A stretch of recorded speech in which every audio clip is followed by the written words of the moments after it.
Good morning student. आज हम रस के प्रकार, जिसमें चौथा प्रकार है रौद्र रस के बारे में पढ़ेंगे।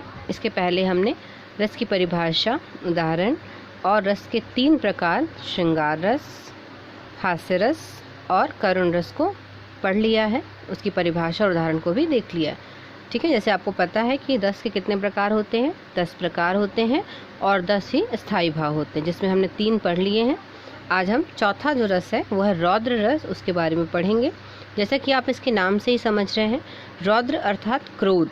काव्य को पढ़ने सुनने, इसकी परिभाषा की बात करें तो काव्य को पढ़ने सुनने अथवा देखने से जहाँ हमारे हृदय में मन में क्रोध का भाव जागृत हो, वहाँ रौद्र रस होता है। क्लियर? जहाँ पे हम यदि कोई ऐसी कविता पढ़ रहे हैं, कोई ऐसा नाटक देख रहे हैं जिसको देखने से या सुनने से हमें क्रोध आता है ना, तो हम कौन सा रस कहलाएगा? वो रौद्र रस कहलाएगा। काव्य को पढ़ने सुनने अथवा देखने से जहाँ हमारे हृदय में क्रोध का भाव जागृत हो, वहाँ रौद्र रस होता है। क्रोध सदैव अनिष्ट की स्थिति या अपमान की स्थिति में उत्पन्न, मतलब यहाँ पे क्रोध ऐसे ही नहीं कि हमने कुछ भी देखा और हमें क्रोध आ गया, ऐसा नहीं। जब कोई अनिष्ट, यदि कोई व्यक्ति किसी के साथ कोई बुरा कर रहा हो, कोई बुरा बर्ताव कर रहा हो, उसे परेशान कर रहा हो, उसका अपमान कर रहा हो, तो उस स्थिति में क्या होता है? हमें क्रोध आता है ना, तो हमारे मन में क्रोध उत्पन्न होता है। तो यहाँ ये बताया गया है कि जब हम ऐसा कुछ देखते हैं या सुनते हैं कि किसी व्यक्ति के साथ कोई अन्याय हो रहा हो, अपमान हो रहा हो, अनिष्ट यानी कि कोई बुरा हो रहा हो, तब हमें हमारे मन में क्या उत्पन्न होता है? क्रोध का भाव उत्पन्न होता है, जो कि रौद्र रस के अंतर्गत आता है। क्लियर है? तो इसकी परिभाषा आपने समझ लिया। काव्य को पढ़ने सुनने अथवा देखने से जहाँ हमारे हृदय में क्रोध का भाव जागृत हो, वहाँ रौद्र रस होता है। क्रोध हमेशा या सदैव अनिष्ट की स्थिति या अपमान की स्थिति में उत्पन्न होता है। क्लियर है? इसके उदाहरण को देख लीजिए।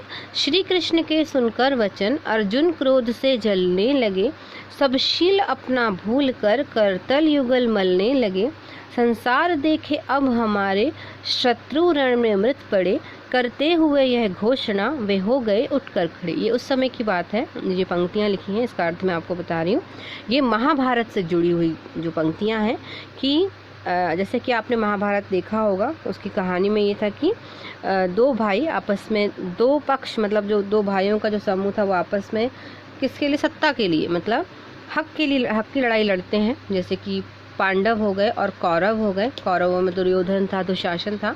पांडवों में 5 भाई थे, अर्जुन, नकुल, सहदेव, युधिष्ठिर, भीम, है ना। तो उन्होंने बार बार, जो पांडव थे, दुर्योधन से बार बार अच्छे से ही बात की, सम्मान पूर्वक बात की, अपने अधिकार को प्रेम पूर्वक मांगा। लेकिन जो दुर्योधन था वो बड़ा ही अन्यायी किस्म का था, तो जितने बार वो उनको उससे प्रेम से बात करते, दुर्योधन उतने ही बार उनका अपमान करता। तो इस तरह से जो अंत में जो हुआ वो महाभारत का युद्ध हुआ, जब ये पांडवों ने यह तय किया कि बहुत हुआ, हमने बहुत प्रेम पूर्वक मांगा, बहुत सम्मान दे दिया, बहुत अपमान सह लिया, अब हम क्या करेंगे? अपने अधिकार को लेकर रहेंगे। तो उस समय आप अपनों में ही युद्ध हुआ। जो महाभारत का जो युद्ध था वो अपनों में ही हुआ, मतलब भाइयों के बीच में ही युद्ध हुआ था। तो यहाँ पर अब जब अर्जुन युद्ध भूमि में आ गए लड़ने के लिए, भगवान श्री कृष्ण उनके सारथी बने हुए थे, है ना, जो कि उनका मार्गदर्शन कर रहे थे। तो अर्जुन जब युद्ध भूमि में आए तो वो सकुचा रहे थे, मतलब उनके मन में ये लग रहा था कि मैं कैसे अपने भाइयों को, या अपने ही जो गुरु हैं या मेरे बड़े पिताजी हैं, भाई हैं, उनको मैं कैसे मार सकता हूँ। तो कृष्ण ने उन्होंने समझाया कि यदि कोई व्यक्ति बुरा है और वो अपना है, मतलब यदि कोई व्यक्ति बुरा है, अन्यायी है और वो अपना है, तो भी उसका अंत करना पाप नहीं कहलाता। यहाँ पर अर्जुन को कृष्ण समझाते हैं, गीता का ज्ञान देते हैं कि यदि कोई बुरा व्यक्ति है, आप उसको 1 बार समझा रहे हैं, 2 बार समझा रहे हैं, लेकिन वो समझना नहीं चाहता है, तो फिर हमें क्या करना पड़ेगा? उसे दूसरे शब्दों में समझाना पड़ेगा। तो फिर अर्जुन को उन्होंने समझाया, भगवान श्री कृष्ण ने समझाया। यहीं ये बताया गया है कि श्री कृष्ण के सुनकर वचन, अर्जुन ने जब श्री कृष्ण के वचनों को सुना, है ना, जब उन्होंने समझाया, तो उनको क्रोध आया, है ना, कि अब उन्होंने पूरी बातें याद दिलाई कि अब तुम्हारा अपमान हुआ है, तुम्हारे साथ बुरा हुआ है, आपके परिवार के साथ बुरा हुआ है। तो श्री कृष्ण के सुनकर वचन अर्जुन क्रोध से जलने लगे। शब्दशील अपना मतलब सब दुख वो भूल गए कि मैं किसे मार रहा हूँ, क्यों मार रहा हूँ। करतल उन्होंने अपना धनुष और बाण उठा लिया।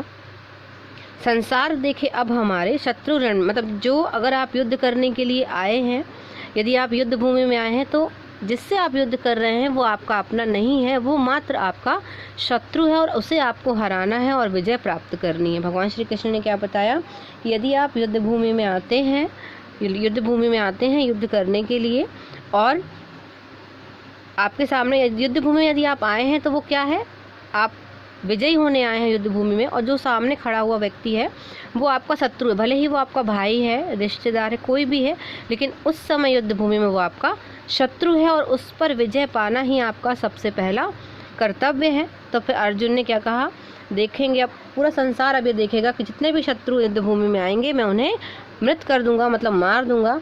करते हुए यह घोषणा वे हो गए उठकर खड़े। यह घोषणा करते हुए, कृष्ण की बातों को समझते हुए वे खड़े हो गए और युद्ध के लिए तैयार हो गए। क्लियर है? तो आपको इसका अर्थ नहीं बताना है, हमने सिर्फ आपको ये 4 से 8 पंक्तियों का अर्थ समझाया ताकि आपको ये पंक्तियाँ समझ आ जाएं। आपको सिर्फ एग्जाम में क्या करना है, यदि एग्जाम में आता है कि रौद्र रस को समझाइए उदाहरण सहित, तो आपको रौद्र रस की परिभाषा लिखनी है। सिर्फ कितनी? काव्य को पढ़ने सुनने और देखने से जहाँ हमारे हृदय में क्रोध का भाव जागृत होता है वह रौद्र रस कहलाता है। इतना ही लिखना है, ये नहीं लिखेंगे आप।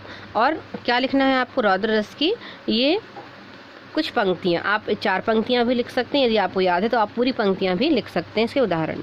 क्लियर है? तो आपने रौद्र रस को समझा, उसकी परिभाषा उदाहरण को समझा, इसे अपनी कॉपी में नोट करिए और याद कीजिए। हम आगे का जो रस है 5वां प्रकार है उसको देखते हैं।